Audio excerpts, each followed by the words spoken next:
भाष्यं भासित भावभागभरितं भक्तस्य भोगं घरं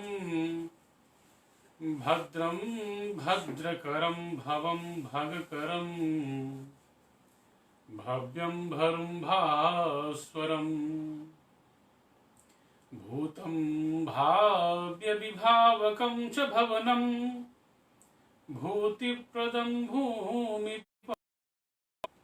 भानुभ्राजितभालभस्म भविकं भावाटकं भावये ध्याय नित्यं महेशं रजतगिरिनिभं चारुचन्द्रावतंसं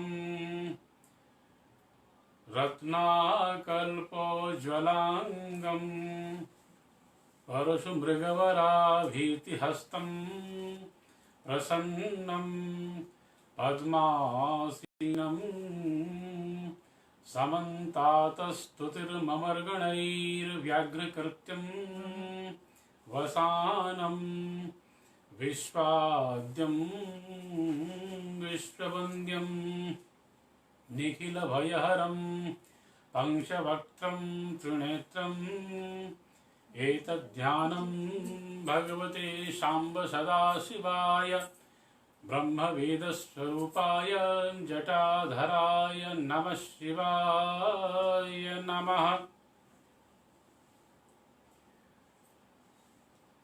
धर्मानुरागी सज्जनों, जैसा आप जानते हैं, आज के इस देवघर फाउंडेशन के द्वारा आयोजित इस श्रावणी विशेषांक सत्र में आप सबों का हार्दिक अभिनंदन है, हार्दिक स्वागत है। इस कार्य में तत्पर इस देवघर फाउंडेशन के श्री आनंद जी, सोमेश जी और इस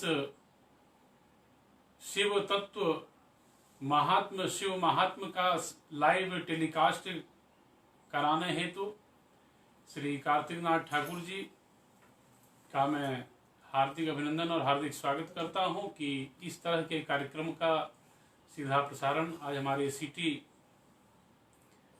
चैनल में भी कराया जा रहा है। और साथ ही साथ श्रावण महिमा अपने आप में एक विशेषता को समाहित किए हुए विद्यमान है। जैसा हम जानते हैं, हिंदू धर्म मान्यताओं के नक्षत्रों की संख्या 27 मानी जाती है और इस नक्षत्र की गणना में अश्विनी इत्यादि से लेकर अंतिम पर्यंत में एक नक्षत्र है श्रवणा। और श्रवणा नक्षत्र की प्रधानता के कारण ही जिस मास में श्रवणा नक्षत्र की प्रधानता हो उसे श्रावण कहते हैं, क्योंकि मास का विभाग भी ज्योतिष शास्त्र के अनुसार और वर्ष का विभाग भी अलग अलग दृष्टिकोण से किया गया है।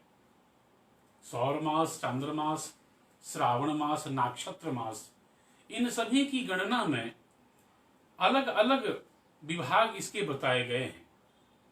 लेकिन श्रवणा की प्रधानता होने के कारण ही इस मास का नाम श्रावण पड़ा है।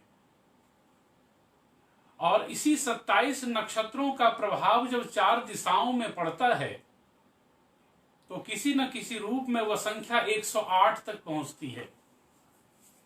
हम अक्षमाला, एक करमाला और दूसरा अक्षमाला होता है, जिसका संस्कार करके जब हम जपादि करते हैं तो उसकी संख्या 108 होती है।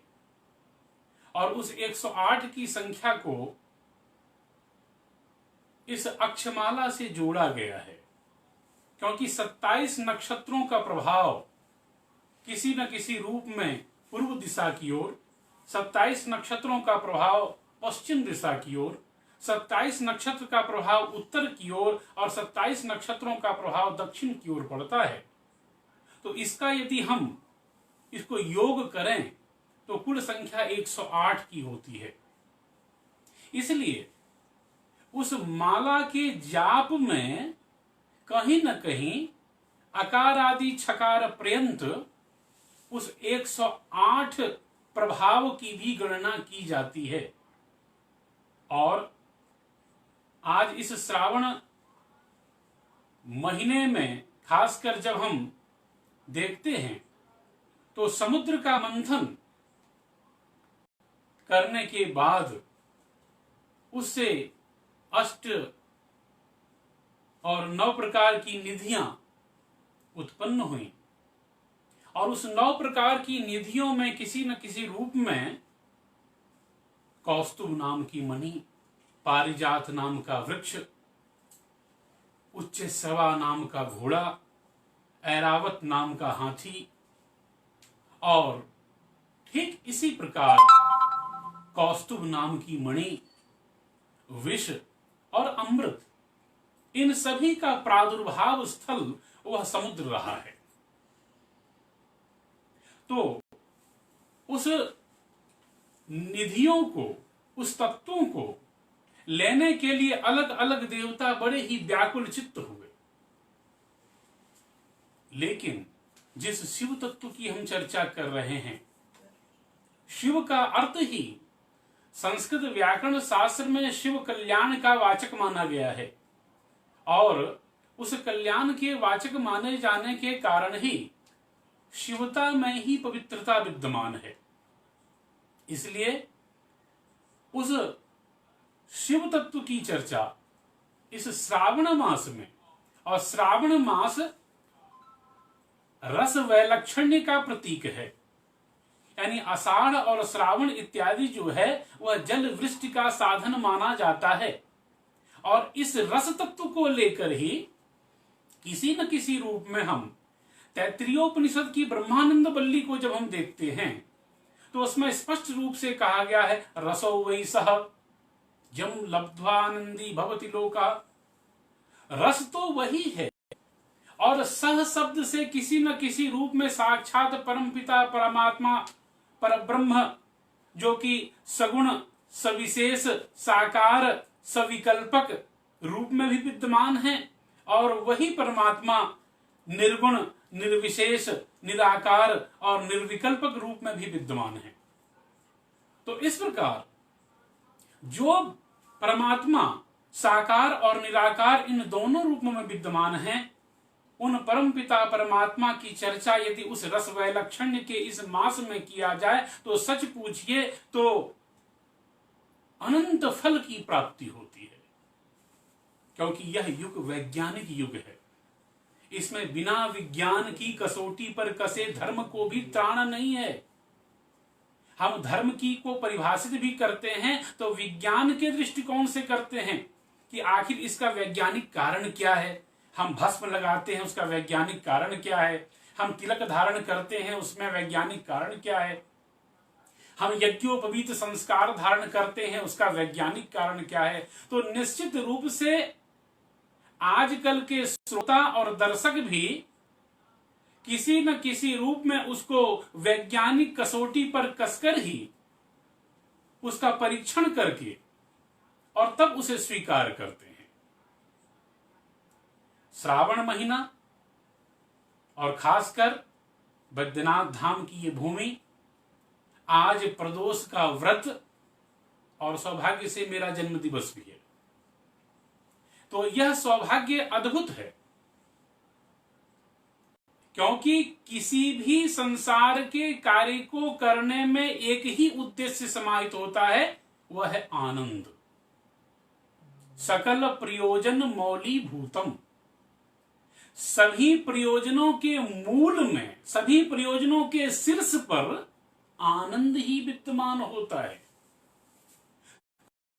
संसार का हम करें तो उसमें आनंद ही होता है।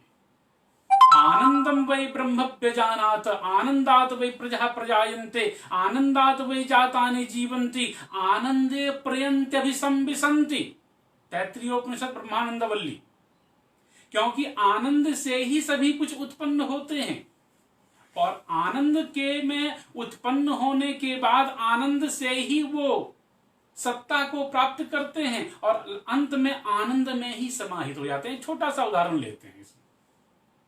एक बच्चा अपने पिता के पास आता है और पिताजी को कहता है कि 10 रुपया दीजिए। तो 10 रुपया से क्या होगा? चॉकलेट खरीदेंगे। भाई चॉकलेट खरीदने से क्या होगा? चॉकलेट को खाएंगे तो खाकर क्या होगा? मजा आएगा, आनंद आएगा। तो यह अल्टीमेट सॉल्यूशन जो है, सकल प्रयोजन मौलीभूतम, बिना आनंद के कोई भी कार्य संसार में एक मंद बुद्धि व्यक्ति भी नहीं कर रहा है। प्रयोजन मनुद्दिश्य न मंदोपि प्रवर्तते।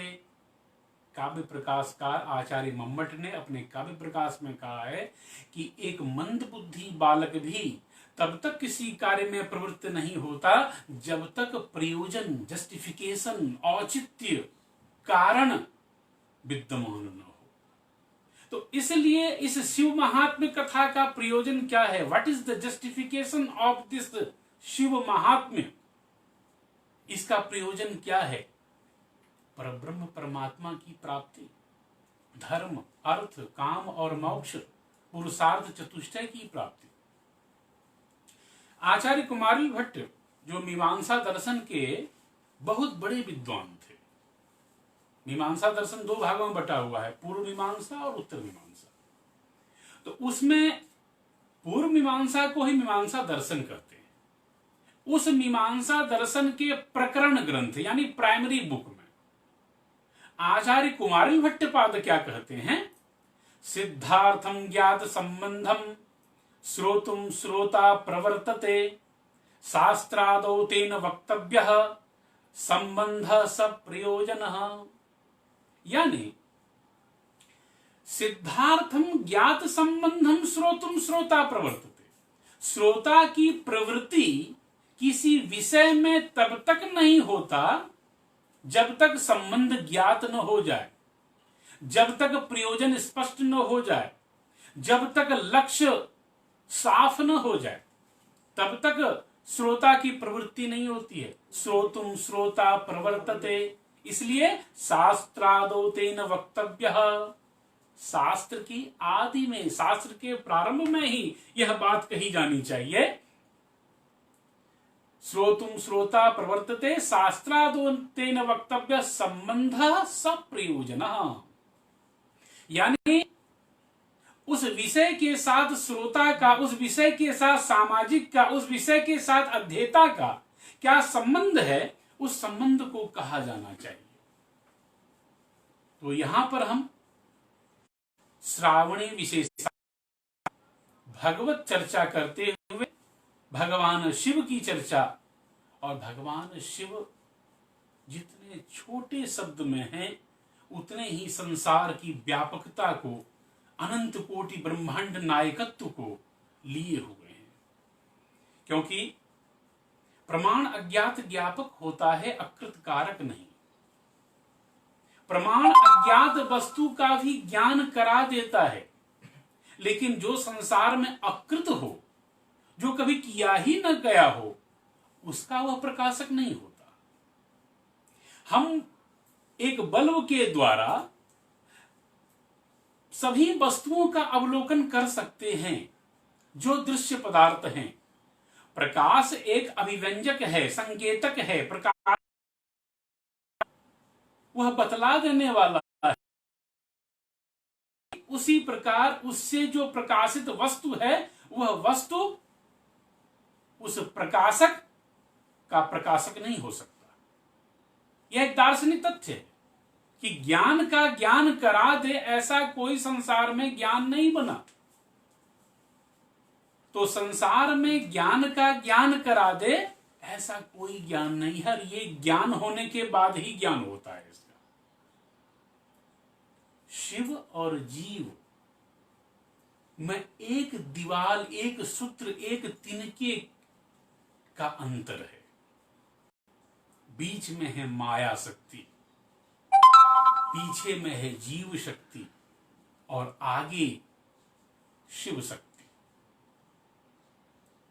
हम यदि काश्मीरी शैव दर्शन पर भी यदि प्रकाश डालें, काश्मीरी शैव दर्शन का भी यदि अवलोकन करें, तो केवल अभिनव गुप्त और आचार्य क्षेमेंद्र इत्यादि के नाम लेने मात्र से ही हमें शैव दर्शन का ज्ञान हो जाएगा, ऐसी बात नहीं है। क्योंकि ब्रह्मसूत्र वेदांत दर्शन में जो शैव तत्व पर विचार किया गया है, यानी उस पर एक शैव भाष्य भी लिखा गया। श्री कंठाचार्य इत्यादि जो बहुत बड़े दार्शनिक हुए, वेदांत दर्शन की व्याख्या अद्वैतवाद के रूप में, द्वैतवाद के रूप में, द्वैताद्वैत के रूप में, शुद्धाद्वैत के रूप में, विशिष्टाद्वैत के रूप में और शिवाद्वैत के रूप में भी किया गया है। तो जहां अद्वैतवाद के परम प्रचारक प्रातः स्मरणीय अनंत श्री विभूषित आद्य जगत गुरु शंकराचार्य महाभाग हैं, वहीं पर विशिष्टाद्वैत, शुद्धाद्वैत, द्वैताद्वैत इत्यादि विभिन्न प्रकार के वाद और संप्रदाय आए। भगवान शिव संसार के सबसे त्यागी देवता हैं, और यदि बिल्कुल 2 अक्षरों में संसार के समस्त विषय वस्तुओं को समाहित किया जाए, वह है शिव। और इसी शिव शब्द में ही संसार में सृष्टि, स्थिति, लय, लीलात्व सभी वस्तु समाहित हैं। इसलिए हम सभी आज इस शैव चर्चा में, शैव महत्व में शिव तत्व विज्ञान पर कुछ चर्चा करेंगे। ऐसी बात नहीं कि मैं इस विषय का विशेषज्ञ हूं और आप श्रोता हैं। अरे है जो सम्यक रूपेण उस तत्व का अवगमन करे, धारण करे, निधिध्यासन करे, तब वह श्रोता है। ऐसे श्रोता 3 प्रकार के होते हैं। एक होता है श्रोता, जो सम्यक रूप से विषय का अवलोकन, विषय का श्रवण, मनन, निधिध्यासन करे, वह है श्रोता। एक होता है सरोता, सुपारी काटने के काम में आता है। वह आपकी वाणी का श्रवण नहीं करेगा, वह आपकी वाणी का मनन, चिंतन, निधिध्यासन नहीं करेगा, वह आपका केवल खंडन करेगा। जिस प्रकार सरोता का काम सुपारी के खंडन की प्रक्रिया होती है, ठीक उसी प्रकार सरोता जो होते हैं वो श्रवण न करके खंडन मंडन करते हैं। ये भी अच्छी बात है।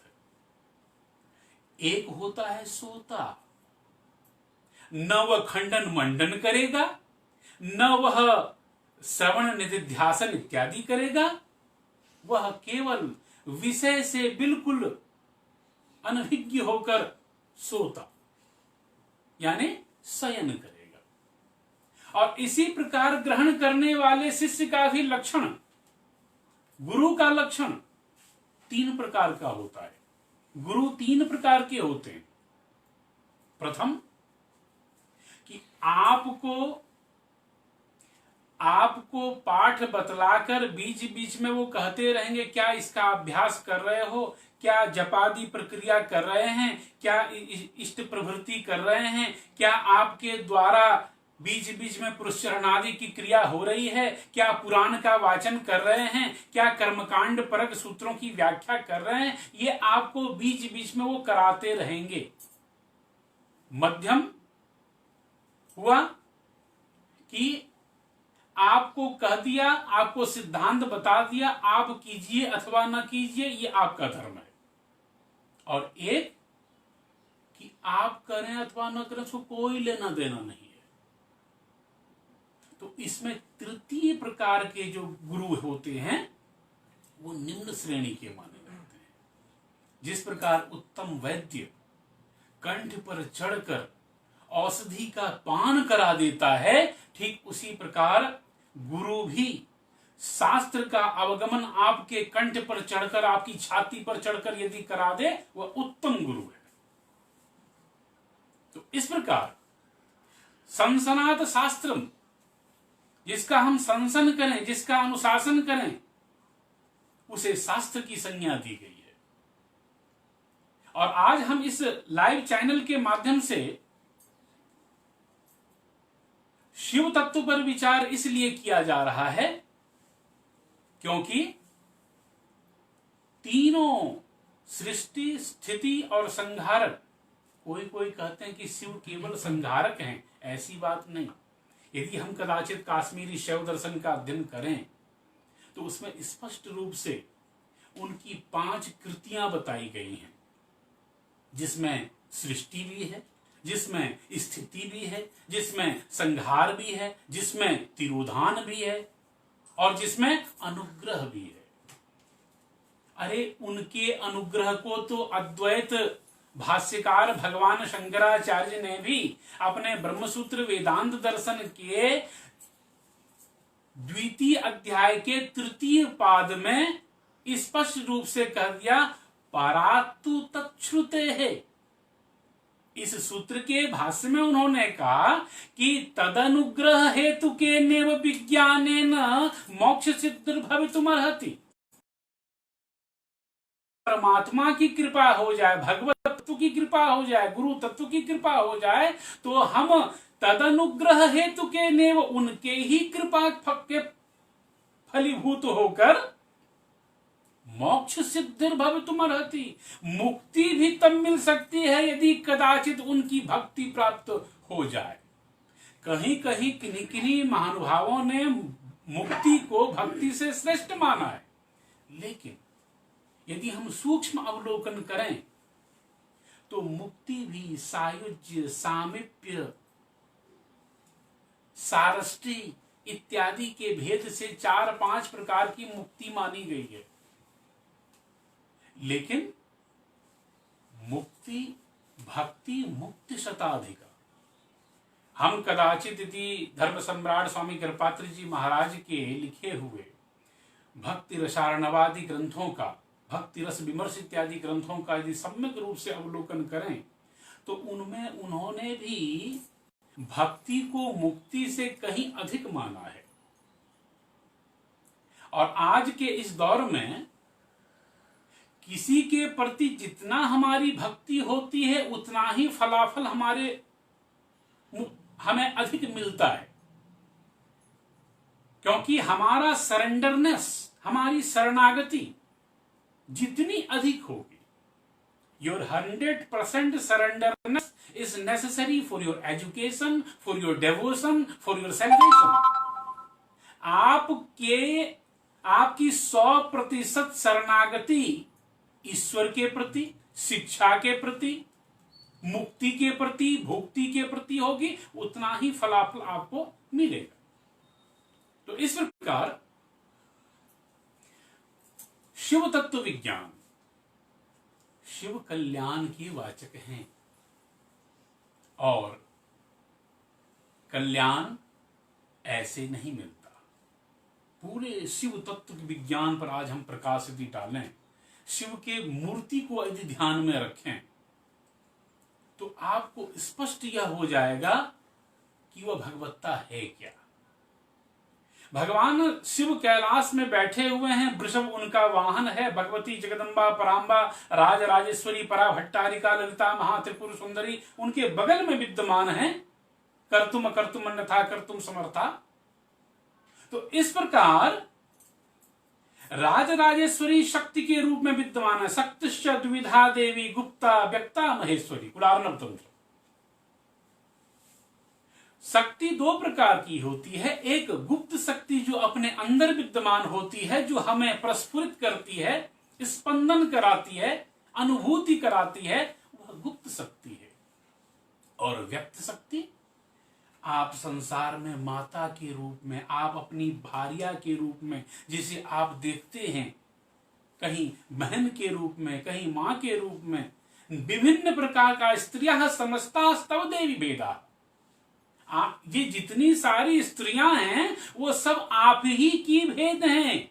इसीलिए तो दुर्गा सप्तशती में कहा गया कि मां वह शक्ति आप ही के भेद हैं।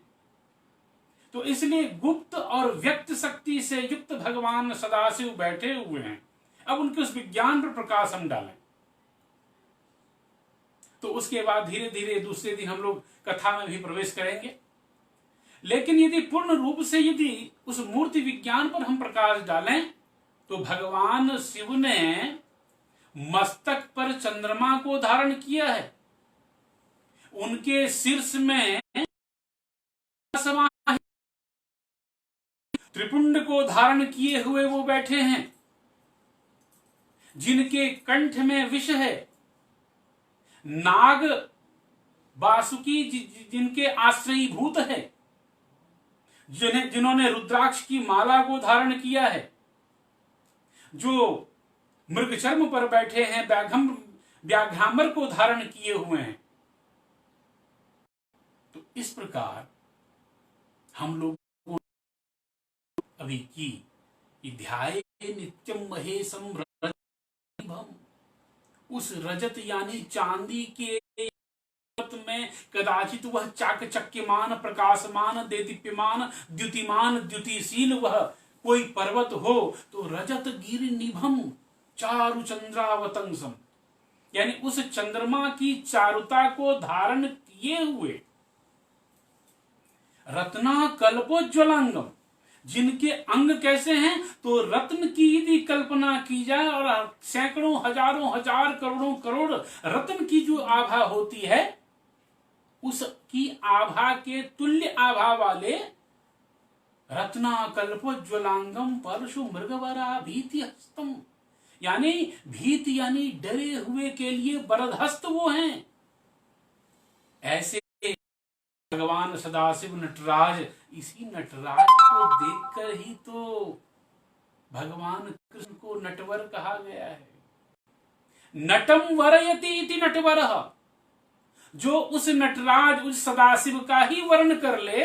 यदि कदाचित हम लोग भागवत महापुराण का अवलोकन करें तो वहां पर नटराज की नटता को देखकर ही नाटिका भाव यदि किसी में आया है तो भगवान श्री हरि में आया है। हरि हरि और नहीं भेदः प्रत्यय भेदाद भिन्नवत भाति। हरि और हर में कदाचित भेद नहीं है। किससे भेद है?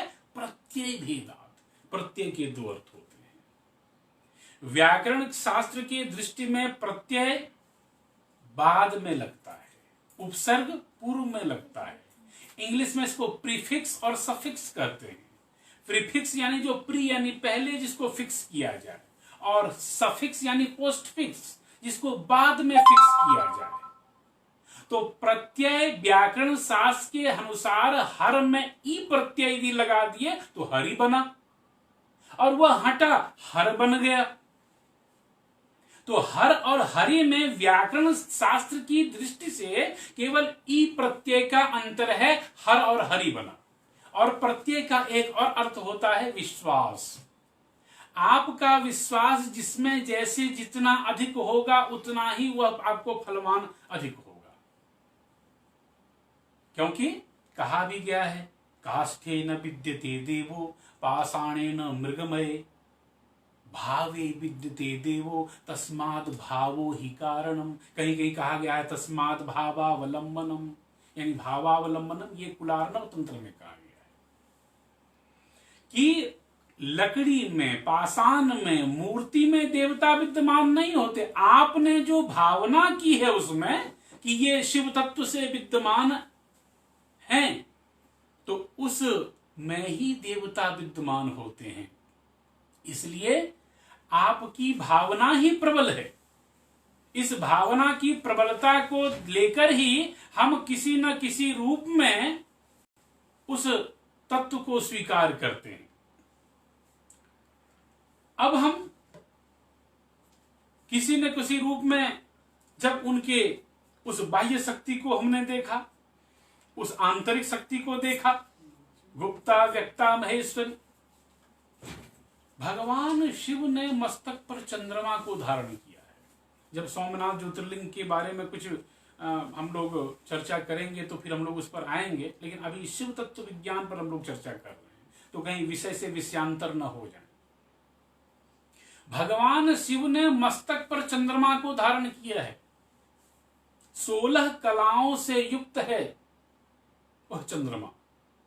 जब हम कभी पूजन करते हैं तो पूजन में मंगवाय नमः हम लोग करते हैं, वहां पर चंद्रमंडलाय नमः, चंद्रमंडल, वहनी मंडल, अग्निमंडल, इन सबों का जो 10 कला से युक्त, कोई 12 कला से युक्त, यानी सूर्य 12 कला से युक्त हैं और चंद्रमा 16 कलाओं से युक्त है।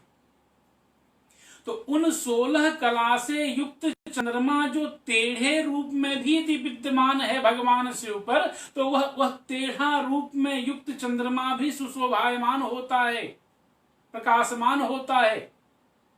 यानी आप अपने मस्तिष्क को ठंडा रखें, शीतल रखें, कोई भी काम यदि करें तो ठंडे दिमाग से करें।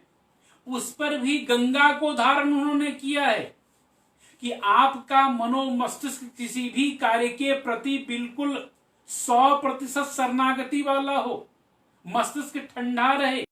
इसीलिए भगवान शिव ने मस्तक पर गंगा और चंद्रमा को धारण किया है।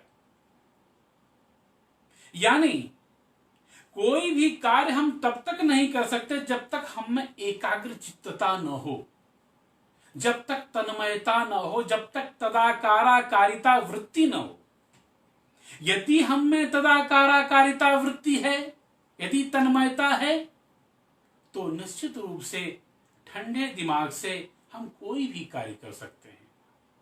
तो भगवान मस्तक पर गंगा विद्यमान होने का कारण और भगवान शिव के मस्तक पर चंद्रमा होने का कारण यह है, इसमें वैज्ञानिकता यह है कि हम भी अपने मस्तक में उस चंद्रमा, उस शीतलता, उस शीतल विचार को धारण करें, जिससे कि हम भी किसी कार्य क्षेत्र में आगे बढ़ते जाएं।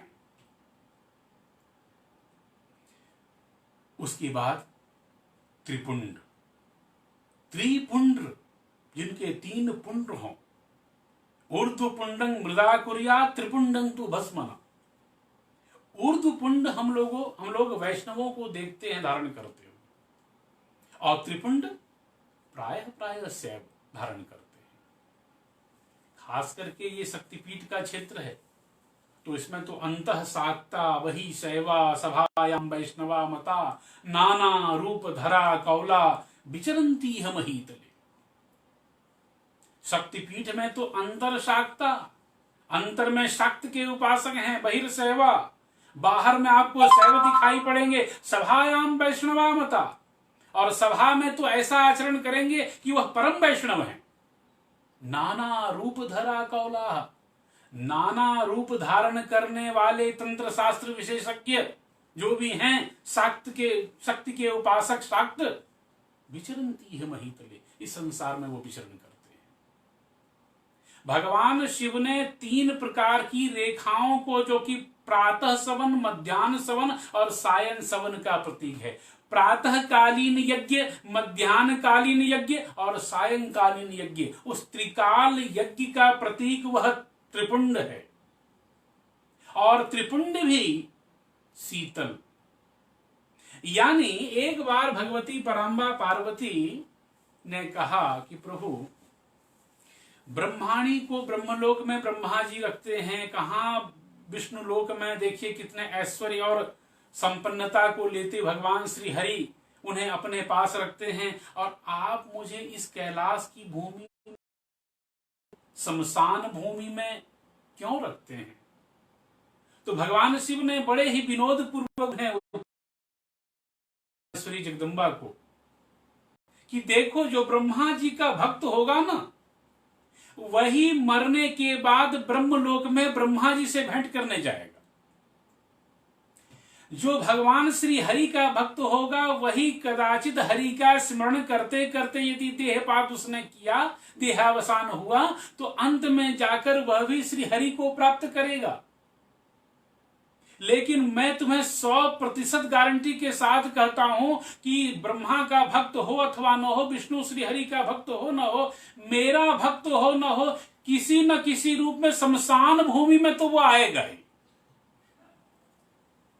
इसलिए परांबा पार्वती को इस प्रकार उन्होंने अपने विनोद पूर्वक उत्तर से प्रसन्न किया कि हे देवी, किसी न किसी रूप में तुम उसे इस शमशान भूमि में देखोगी ही, वह यहां पर आएगा ही, या कहीं भी उसकी अंत्येष्टि हो जाए वो उसकी शमशान भूमि होगी। इसलिए मुर्दे के फैले केसों पर चलते हुए भगवती जगदम्बा को जब कष्ट होता था तो कुमार संभवम में महाकवि कालिदास ने भी इसका वर्णन किया है कि निश्चित रूप से वह उनके अद्भुत शक्तिमत्ता का परिचायक है। तो गुप्ता व्यक्ता महेश्वरी, यहां गुप्त शक्ति के रूप में अपने अंदर वह स्फुरण और व्यक्त शक्ति के रूप में राजराजेश्वरी पराभट्टारिका महाललिता त्रिपुर सुंदरी विद्यमान है। तो उस त्रिपुंड का था। अब उन्होंने त्रिनेत्र धारण किया है। 3 अंक वाले के स्पेशलाइजेशन वाले देवता हैं भगवान शिव। त्रिनेत्र, त्रिपुंड, त्रिताप, त्रिदल, आधिदैविक, आधि भौतिक, आध्यात्मिक तापत्रय, तापत्रय विनाश श्री कृष्णाय वयम नमः। श्रीमद् भागवत का भी जब अध्ययन करते हैं तो वहां देखते हैं हम सब, तो यहां पर उन्होंने नेत्रों को धारण किया है। अरे भूतकाल, वर्तमान काल, भविष्यत काल को देखने के लिए एक एक नेत्र चाहिए। एक नेत्र भूतकाल को देखता है, दूसरा नेत्र वर्तमान को देखता है और तीसरा नेत्र जो है वह भविष्यत को देखता है। यानी उस 3 नेत्रों को धारण करने वाले हम सभी हों। यानी हमें भी भूतकाल से प्रेरणा ग्रहण करनी चाहिए, में जीना चाहिए और भविष्य के लिए कोई संदेश छोड़ देना चाहिए। ये तो काशिका में नटराज रूप में क्या उन्होंने किया है? ननाद ढक्काम नवपंच बारम, नृत्यावसाने नटराज राजो ननाद ढक्काम नवपंच बारम, उद्धर्तु कामा सनकादि सिद्धा नैतद विमर्शे शिवसूत्र जालम। नृत्य का नृत्य उन्होंने, तांडव नृत्य उन्होंने लास्य किया,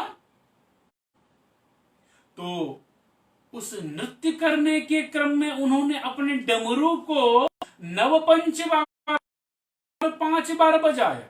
पहले संख्या होती है 9, लेकिन नांदिकेश्वर काशिकाकार ने लिखा नवपंच बारम, पहले 9 तब 5।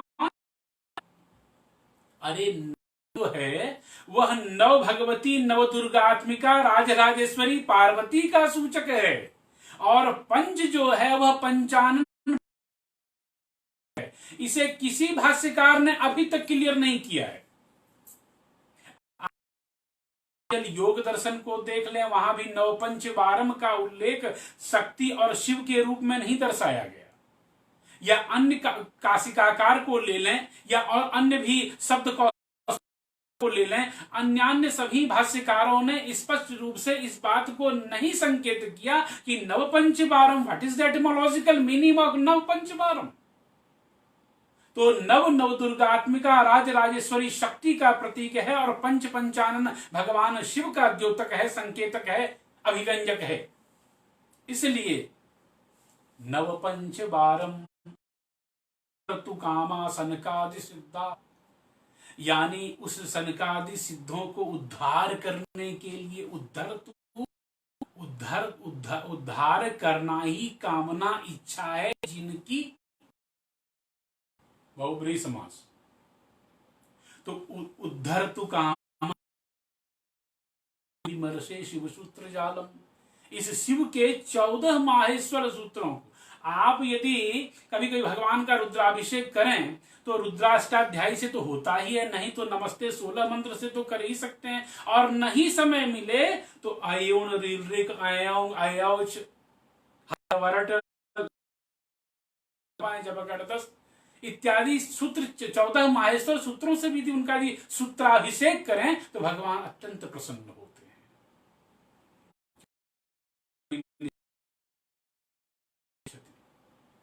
यदि शब्द ब्रह्म में आप निष्णात हो जाएं तो पर ब्रह्म परमात्मा को प्राप्त कर लेते हैं। तो त्रिनेत्र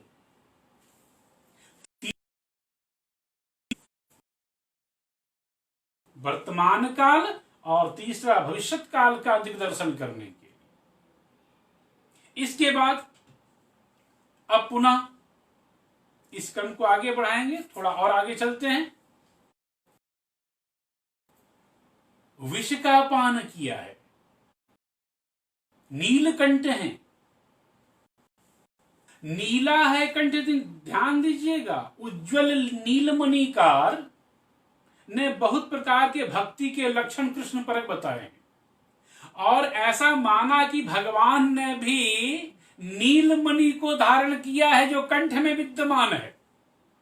यानी इस हरि और हर के बीच में नीलमणि का जो उज्ज्वल नीलत्व विद्यमान है परस्पर बिंब प्रतिबिंब भाव से है।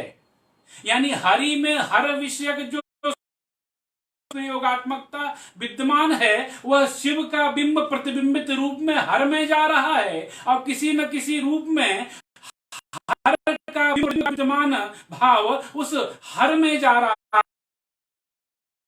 का हरि में इन दोनों में विद्यमानता है, निश्चित रूप से वह नीलापन उसका द्योतक है। और वह किसी की न किसी रूप में भगवान शिव यह बताना चाहते हैं कि वाणी में भले ही विष हो, किसी के पेट में विष नहीं रखना चाहिए। हम भले ही कड़वा किसी को बोल लें, किसी को ऐसा कड़वा बोल दें कि उसके जीवन के लिए अच्छा हो, उसे भले ही श्रुति कटु दोष लगे, लेकिन हम किसी के प्रति हृदय में, पेट में, मस्तक में यानी बुद्धि में, हृदय में और अपने इस पोषण वाले अंग में विष न रखें। विष को कंठ में रखना चाहिए, वाणी में रखना चाहिए और कहीं विष की मर्यादा भी भंग न हो जाए। इसलिए भगवान शिव ने उस विष की भी मर्यादा की रक्षा के लिए कंठ में विष को धारण किया कि ऐ विष, कहीं तुम्हारी भी मर्यादा बरकरार रहे, अक्षुण्ण रहे, इसलिए आओ मेरा आश्रय लो। इसलिए तो कहा जाता है कि श्री हरि ने जिस रूप में भगवान शिव के उस विष में घुलकर और अंदर जाकर उस कंठ को नीला किया, वह नीलकंठत्व विद्यमान उनमें है। तो इसलिए इसी नीलकंठ के रूप को देखकर कृष्णावतार में भगवान श्री कृष्ण ने भी पूतना के स्तन में जो जहर था, जो विष था, उस विष को पीने की जो शिक्षा और दीक्षा ली भगवान शिव से ली। और उन्होंने जब पूतना के स्तन को चूसा, जब उसके विष का पान किया तो उन्होंने आंख बंद कर दिया। तो भाष्यकार कहते हैं आंख क्यों बंद किया? तो आंख इसलिए बंद किया कि वो आंख बंद करके वह नटवर, उस नटराज का ध्यान कर रहे थे जो कि विषपाई वो भी हैं, विषपाई ये भी हैं। अरे सजाती सजाती का ही स्मरण करता है, सजाती विजाती का स्मरण नहीं करता। इसी क्रम को अब हम आगे कल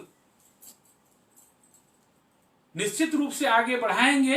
ये एक दूसरे के संप्रयोगात्मक विप्रयोगात्मकता की बात है।